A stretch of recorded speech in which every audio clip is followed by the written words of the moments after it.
এবার তুফানের মতো আরেক রেকর্ড ব্রেক করতে চলেছে প্রভাস এবং অমিতাভ বচ্চনের কালকি মুভি।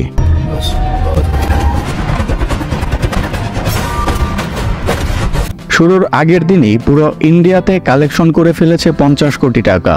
আর শুধুমাত্র হায়দ্রাবাদ সিটিতেই এখন পর্যন্ত অ্যাডভান্স বুকিং 18 কোটি। তার ফ্যান্সরা অলরেডি সিনেমা হলের সামনে জড়ো হয়ে গিয়েছে। শো শুরু মধ্যরাতে। প্রভাসের বাহুবলী 1 ও 2 সর্বকালের ইতিহাস ব্রেক করেছে।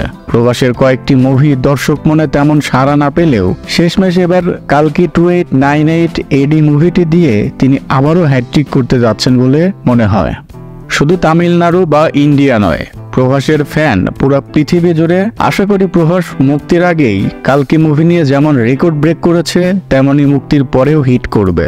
ইতিমধ্যে গতকাল থেকে মুভির দর্শকের 95% মুভিটি নিয়ে পজিটিভ রিভিউ দিয়েছেন। তো দর্শক, আপনাদের মধ্যে কারা প্রভাসের ফ্যান রয়েছেন তারা কমেন্ট করে জানাবেন।